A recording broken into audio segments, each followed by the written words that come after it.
listening to The Kula Ring, a podcast made for manufacturing marketers. Here are Carmen Perry and Jeff White. Welcome to The Kula Ring, a podcast for manufacturing marketers brought to you by Kula Partners. My name is Jeff White, and joining me today is Carmen Perry. Carmen, how you doing, sir?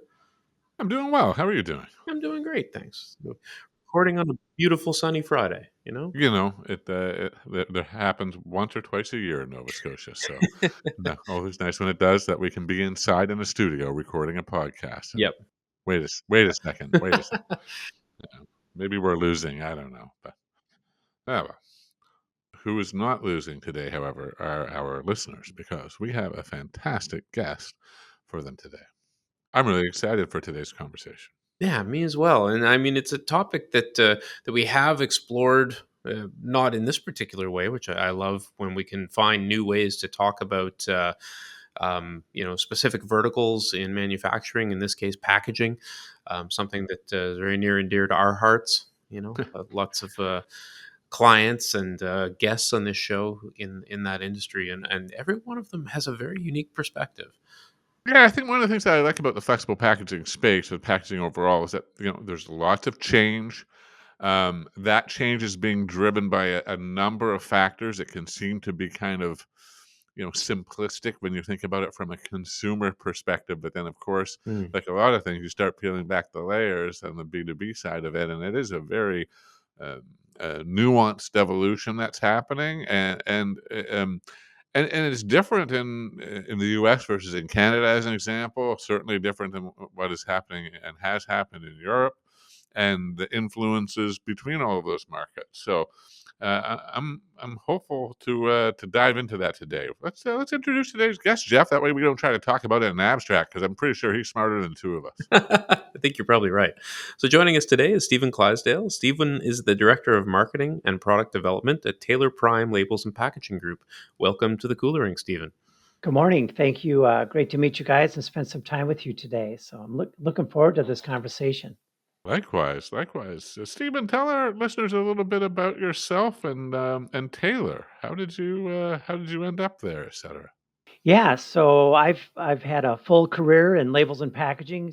Right out of college, I went into a small print shop, and then it's been decades of learning and participating and really becoming a subject matter expert in printing. So I've quickly learned that I love to be right in the middle of everything. So I've been product manager, which has evolved into where I am today, director of marketing. And I've always been my whole career right there with the customers, the vendors, with manufacturing, with the sales reps, with the stakeholders, and working on being creative and trying to close a business and bring great solutions to our customers. So about 10 years ago, I came to Taylor in the role of product manager for injection mold labeling, which is kind of a niche category for labels, and then just very quickly discovered that Taylor is very innovative. It's a worldwide company. It's about $2.6 billion. It's privately held. It has facilities all across the world. And I'm in the one division for labels and packaging that is really doing some amazing things. And we have great support from our ownership, which allows us to invest and bring innovation to the marketplace. Well, let's talk about that. I'd love to understand more about the transitions that are underway and the ones that you see coming down the line. So let's start with, what's the big shift that's happening right now in your view in labels and packaging? What's the big move that you're seeing? Well, I love labels and packaging because it's very horizontal. There's so many different solutions, and there's really no silver bullet for any one brand. I'm seeing the pressure of sustainability is really forcing a lot of innovation and amazing change. And one thing I really see is the shift from rigid plastics, rigid containers to flexible packaging. The flexible packaging is very innovative in what it can do, how it can protect the product, and there's lots of reasons to shift to flexible packaging, and that's one of the biggest transitions I see. I'm kind of a student of labels and packaging, so every day I see something new and discover, wow, look at that, that's super innovative. look what the big companies are doing. And it's right to the consumer shelf. So everyone's seeing and experiencing it. It's not just in consumer spaces either, is it? I mean, we're also seeing this kind of shift in packaging and in more industrial spaces and Yep. Yep. verticals that people don't think of as being driven by consumer side sustainability initiatives. Right, for sure. On the industrial side, we're seeing way more refill situations where I don't have to buy that jug. I can buy a concentrate and then I add it to the base. And it's by getting those concentrates in smaller packages, it reduces shipping. It has there's better space savings in my plant and my facility, and it really allows for it just is it's easy to use, but also it's a good sustainable message. The math on that is very, very easy to figure out as it relates to carbon footprint and transportation and ease of use and all sorts of things.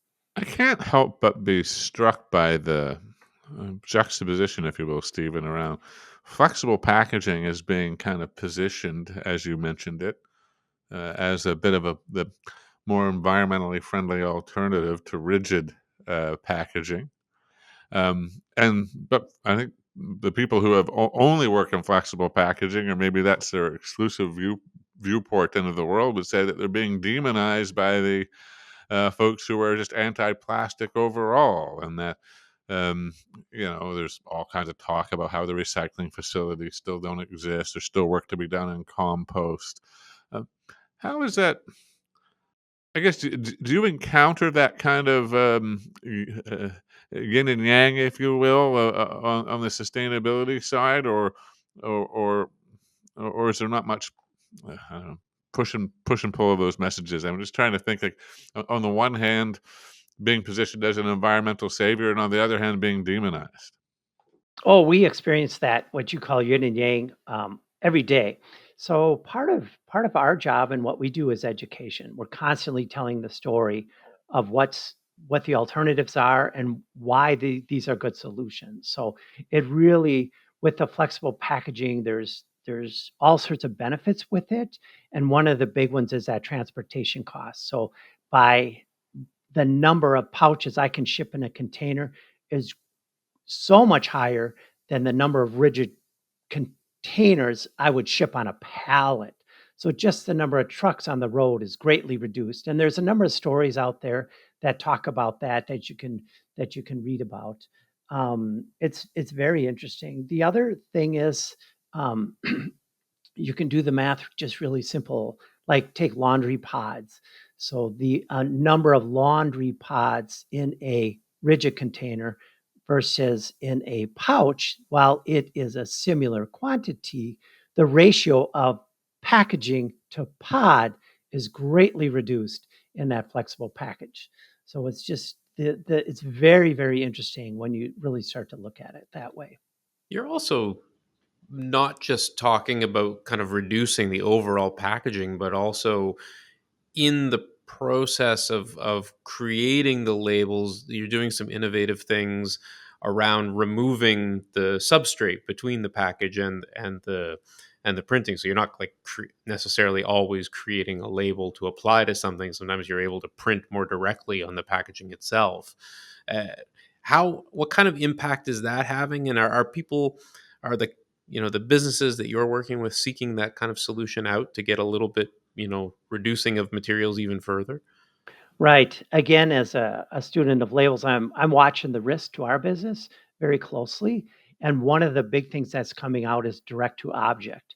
So if you look at that Tide bottle of liquid, on the very top of it is a little HE logo. Well, that's directly printed. That's a giant experiment they're running. How do we eliminate the label? Because if they eliminate the label, they eliminate plastic. Coca-Cola ran an experiment in Europe where on Sprite they eliminated the label. So there's amazing technology that's emerging, like on craft beer cans. Now they can directly print on a craft beer can.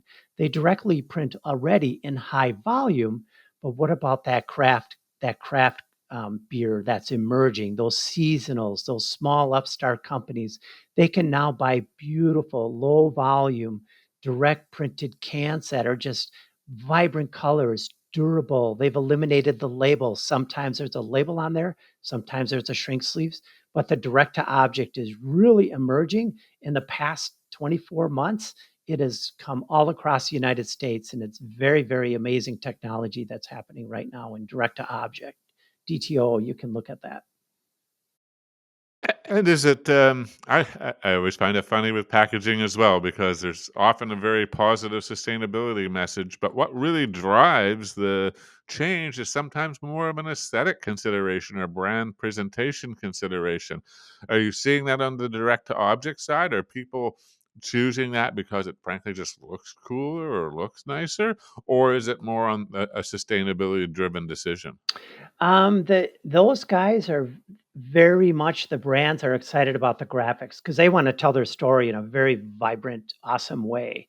But right next to that is that sustainable message because that aluminum can they get recycled in about 60 days and then it's a can again. The other methods they may have to undecorate it, get that sleeve off, get that label off. But with that direct to object, it goes right in that recycling sort bin and it's good to go.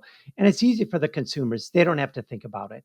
And those people that are in that craft area, they're buying that. They have a consciousness about the earth and they want to do the right thing. They're young and they're very interested in that. So it fits with their persona right with the brand. So it's very nice merging of the two. Interesting to note what you mentioned about it kind of previously being the large, you know, big industrial kind of producers of these things that were using these technologies, and now they're beginning to become affordable enough that small craft breweries can take these things on too. How are you seeing kind of packaging transitioning in terms of how you support smaller companies or upstarts as compared to your larger customer base? Yeah, that's a great question. So we've invested heavily in digital printing. So that is very wide, high volume, high speed, but it eliminates plates, it eliminates ink, it's toner based and it's very durable and it prints in perfect registration, has amazing graphics. So because it's digital, the barrier to entry is very small. So we have many, many customers that are in that small to medium business. They've got their full-time jobs, they've got an idea, they want to start something on the side. And with the digital printing methodologies, we can support them on their journey. They're going to go start small. We'll build a beautiful flexible pouch that's digitally printed. They'll get their product on the shelf. It'll look great right up against all the big brands. And it becomes a very competitive, disruptive marketplace with that digital printing for those small emerging brands, people with ideas that want to get in the market onto the shelf. Are you typically serving those lower volume, more startup customers through different brands, like through different sub brands at Taylor, or do they feel like they're buying from the big boys, as it were? Yeah, so Taylor has a number of smaller brands to support the uh, small to medium businesses. That Taylor is, we support amazingly huge companies, but also we wanted somebody that a brand that was very, very friendly, very approachable, kind of has a fun persona. So we have a number of brands that we go to market with. One of them is the Pouch House. It's a web to print brand that is strictly for flexible packaging for that small company that wants, I just need a couple thousand pouches to get my idea onto the shelf, my cookies or my edibles or whatever. So it's a method that we've employed that to make it very easy and approachable for these small upstart companies. How have you found that as an organization to spin off these brands and perhaps market them in a different way, or staff them from a sales perspective in a different way from the larger corporate customers? Like, is that is there a playbook at Taylor for how you spin up a new brand and entity to serve a smaller market or something like that? Well, that's a culture question. So at Taylor, it's very much an entrepreneurial culture. Our owner, Glenn Taylor, just really wants his employees to be empowered. And if you've got an idea, he's going to support that. Um, we of course we present ideas and business plans, and he's just like yes. But when he says yes, you own it. So that's allowed us to really empower us and help us to go and grow and join the business. But also, there's a flip side of that. If it's not going well, he expects us to pivot and make the right move and do the right thing. So I've really enjoyed being at Taylor because of that culture. It's really empowered me to be an entrepreneur in a safe environment. I think we could have spun up a completely different podcast about that culture approach, to be honest. Yeah. Yeah, we've got 10 guiding principles that are all over the place, and we talk about them all the time. It's about how we work together, how we work with the customers, how we're going to all eyes forward and be Taylor United. He's got 80 companies, but we're all going to work together because they bring forth different powerful things. It's very interesting. I want to. I don't want to get too far away from this direct to object transition that's happening because I mean, you painted a pretty compelling picture that it's been about 24 months from going from hardly seeing it at all to being everywhere or starting to become ubiquitous. And you mentioned craft beer as an example of that. What are the other categories that you're seeing that are emerging and taking advantage of that direct to object approach? Yeah, when you think of craft, you said craft beer, but I think craft beverage. So we're seeing kombucha and THC and soda and the whole beverage. Now that 12-ounce can, 16-ounce can, they're perfect base because it has a flat side.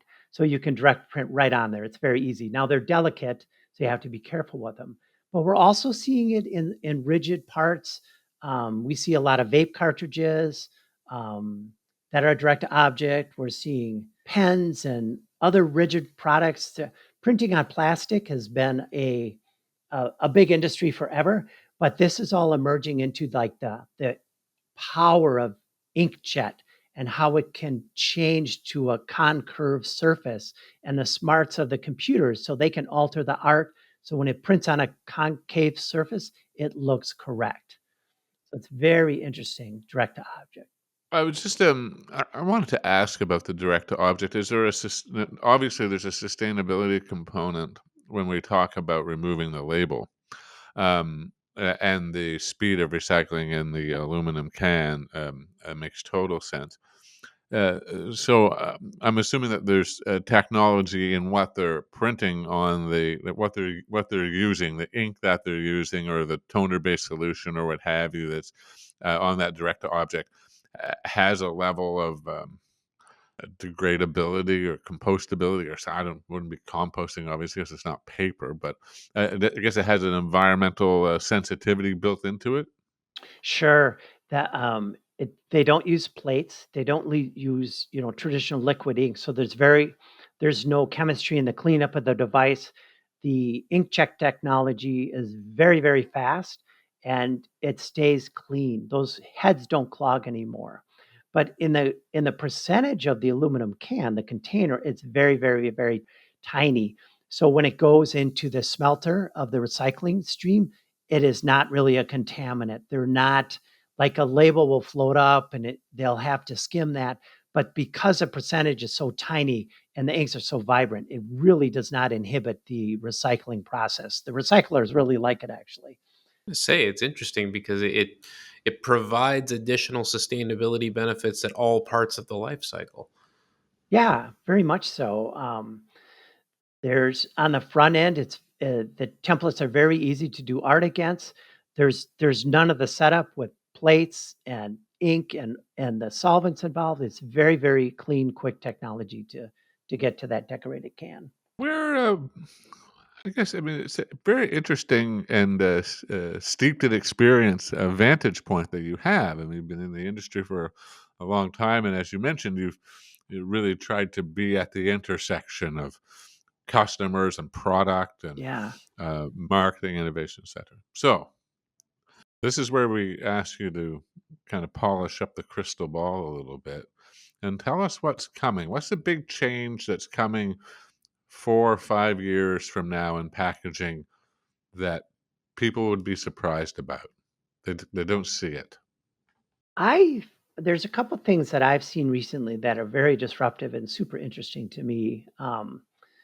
Though in the flexible packaging world, the material science is coming along very swiftly. So we're making pouches with um, the materials are designed really to protect the products. And so it's all about that shelf life. How do I extend that shelf life and protect the product? But now they're pivoting to compostable, they're pivoting to recyclable. And that's very difficult to make those. There are out there today, but the shelf life is less. So the science of the materials is greatly increasing to get to the performance that's really required on a wide swath of products. Um, Another thing we're seeing a lot of momentum in PCR, post consumer recycled material. So when you recycle your products, they come back around to the film manufacturers and to the rigid container manufacturers, to the folding carton manufacturers. They're accepting that recycled material and they're putting it back into the raw materials. So then we can make a label out of PCR, we can make a folding carton, we can make a rigid bottle out of PCR. So that is greatly increasing. So it's so important for people to recycle in their home. In your industrial site, recycle as much material as you can because the recyclers are accepting it and getting it back into the stream. That's the reuse portion of the recycle story. The other big disruption I've seen is in laundry detergent. They're shipping liquid. They went to pods. Now they're eliminating the pods. Procter & Gamble just came out with an amazing tile. It's a little woven pad. Take that woven pad, throw it in your dishwasher. There's no liquid involved. All the detergents are embedded in that tile and it's just a folding carton on your shelf. Take one tile out, drop it in there. They're not shipping liquid, which is great for the carbon footprint. Very easy for consumers to use. Just drop it in the laundry and go. So they're rolling that out. You'll see that in the news feeds, and they're running experiments in small markets today. So that I think that's the future: is eliminating packaging and doing something really, really, really different. Mm. I mean, it really requires the brands to be thinking of innovations and how they deliver products that people have used or experienced for years or decades. I mean, not just how you get it to the consumer, but how do you conceive of it and kind of make it a reality. The technology for creating and manufacturing is just evolving so rapidly. But as Stephen mentioned, the carrot significant on the end of that stick. You reduce transportation costs significantly for a brand the size of, let's say, Tide. Well, now that completely changes the game. They're impactful numbers. And I see people looking backwards. What was in the past? Because in the past, they didn't have all this science making all these packages. So toothpaste in the past was a little tablet, a little dry tablet delivered in a tin. So they're going back to that. You can now buy a dehydrated tablet of toothpaste and just pop it in your mouth. It wets out and brush. So that's got very little packaging. That tin is fully recyclable. So I see a lot of that. What do we do in the past in the 20s and 30s? Because those were very simple things, organic things. And if we went back like that, it would be very sustainable for now and in the future. It's funny you mentioned toothpaste. Literally yesterday, I was noticing on my tube of Sensodyne toothpaste that the tube itself was recyclable, but the cap was not. Yeah. And it just struck me because I never would have thought the tube would be recyclable because, of course, there's always still some product left in there or something. And it's not like you're going to rinse it out. But I would have thought that the plastic hard cap would be the recyclable part. So it is interesting how those pieces are evolving. And honestly, as a consumer, if you're not paying attention to what the packaging tells you in terms of sorting or using, or that it is recyclable now, and you know previously wasn't, there's a lot of education that needs to happen all the way down Yep. from the legislation, regulators, to industry, to the consumer. Yeah. I would wager that Sensodyne is working on that cap. Yeah, we see that all the time, like Kraft Heinz or ketchup. That the ketchup bottle is ubiquitous, right? It's got the white cap, you flip it and squirt. That cap is not recyclable because it had a little silicone orifice in there that controlled the flow of the ketchup. So Kraft Heinz invested a ton of energy and money in creating a recyclable cap. And they've just launched that. Now that white cap is fully recyclable. And again, that gets back to the power of the big brands doing the right thing. They've got the bandwidth and energy to work on the science to make it happen. So, and they're not very public about that. I know about it because I'm like a student of labels and I'm in the packaging. I get all the trade journals and I read that stuff and I get super excited about it. So I'm kind of a packaging nerd, maybe. Yeah, I think I saw the article about that as well because they were talking about they did it in partnership with their packaging supplier, which, as somebody who works with packaging companies, I was like, well, that's proper thing, right? Because you often see the conversation uh, kind of boiling down to we don't provide it because they haven't asked for it yet, or it's almost like this chicken or egg conversation. And it was nice to see that Heinz didn't go down that path, but rather it doesn't exist now. We're going to actually bend to the task of ensuring it does. Yeah, I think that's leadership. Like we're going to be leaders in this. We're not going to wait for a customer to partner and do the R&D project together because that's sometimes better for the from the finance and economics.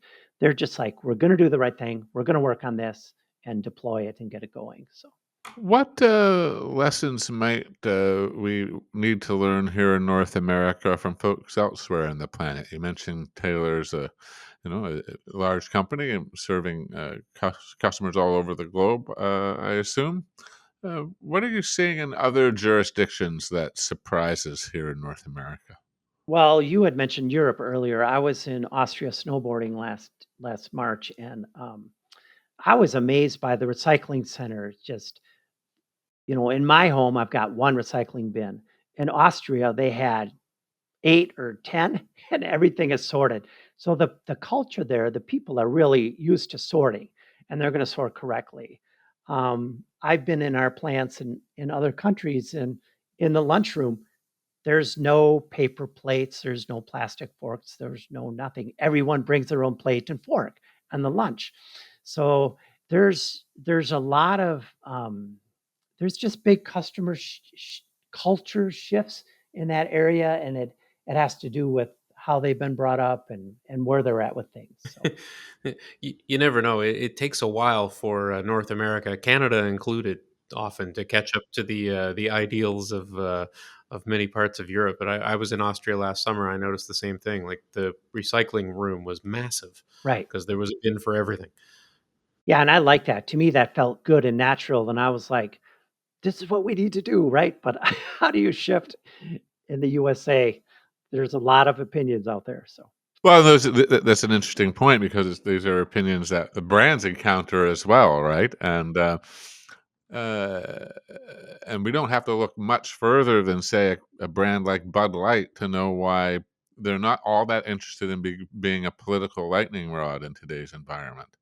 And it's weird how so many of these topics can get kind of wrapped up into um, almost like that uh, ongoing debate of woke versus not or what have you. It's like we're just trying to make better products here. We're not trying to make a political statement. Yeah. I'm ever the optimist. No, and I see steps being taken all the time where they're trying to educate consumers. There's stadiums in the United States where there's thousands of people going to a stadium and everything is compostable in the stadium, and the stadium has their own industrial compostable site.